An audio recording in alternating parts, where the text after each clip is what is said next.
Okay. Hello, everybody. I would like to thank the guests of honor and all the organizers of this event for giving me this opportunity at least to speak about this. Because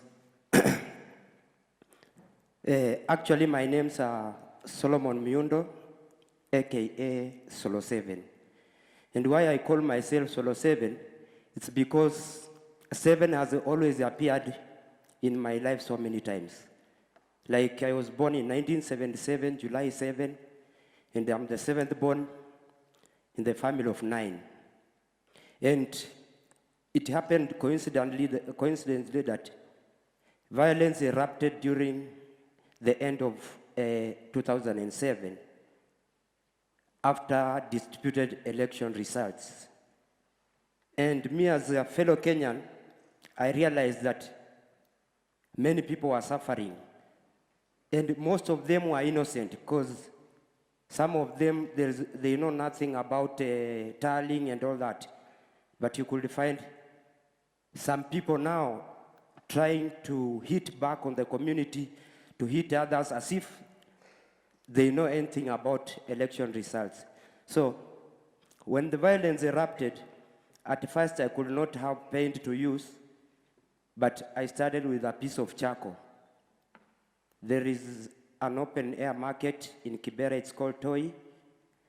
When people are looting people's properties, touching them, it happened that I got just a piece of charcoal and I went around the stalls writing on bales of cloth like, keep peace, fellow Kenyans, peace wanted alive. And sometimes I could also mention, like, it was that zone, the majority were of a certain political party. So I could also try to favor that I write the name of the party on business premises. So people, when they see that this premises belongs to one of our supporters, they won't go in and loot.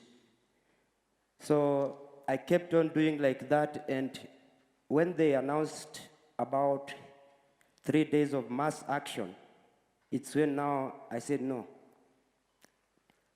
there is a hard task ahead of me. Because at first people reacted according to their own expression, and now our leaders are calling out for mass action. And people are still having that kind of anger. They said, oh God, I know many people are going to die, many people are going to starve. So we had a workshop in Mombasa, and we had some leftovers of the paint. So I decided I could keep the paint in my house, and I don't know if I will survive during these 3 days of mass action. So I realized when people came out to protest, they came out in their large numbers, as our leaders called it. But now they came out with the crude weapons, all kinds of crude weapons, machete, batons, stones, as if they are going to lynch someone. And I said, no, I can't sit down and watch things get worse. So I started with the first message, it was this one. So I could not go directly and write on someone's premises, but I started to write across the tarmac roads. When I realized that the media people were now focusing on me very much, and the protesters also, they were curious with me. What am I doing in the midst of the road?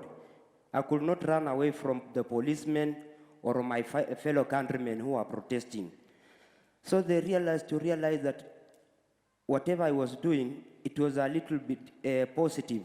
So I realized seeing some could now started dropping their stones slowly.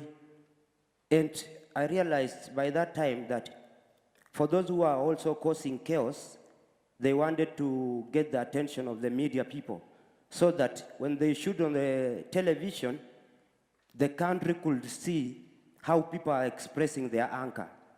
You see, And that one could spark a lot of violence across the country. But now, I thank God, the villagers also encouraged me to keep on writing those peace messages. Even they could call me in their neighborhoods. So I felt safe and secure that now people are realizing what I'm doing. So I kept it on like that until the violence calmed down. And the streets of Kibera were like ruins, face of fire. Me and my fellow artists, we decided now, how can we kill this face of fire within or out of these ruins? So we decided to beautify also the ruins. Like, it became like a museum where we can just go and paint our graffiti. And we realized that kids were also eager to learn, even though they were like divided on political backgrounds due to their families. Like these kids of this party or the other kids from the other party, they can't play together, they can't work together because they are rivals. And remember, kids doesn't vote. So it's like their parents could not allow them to play together or do anything together. So, but since they were eager to learn or to paint, whenever they could see us go and paint, they come solo. Can I have a brush and also paint anything? So yeah, you are welcome. So kids start joining us. They paint political hate speeches, but I knew that was, they were undergoing a certain kind of trauma whereby we could not restrict them. We let them paint until they started now painting positive messages.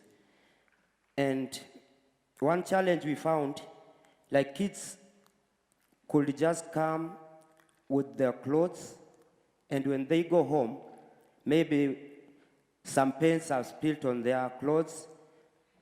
Now it brings another conflict in the family, like, oh, I bought you this, it's like a uniform, now you are spoiling it with paints. Who gave you the paints? Solo 7.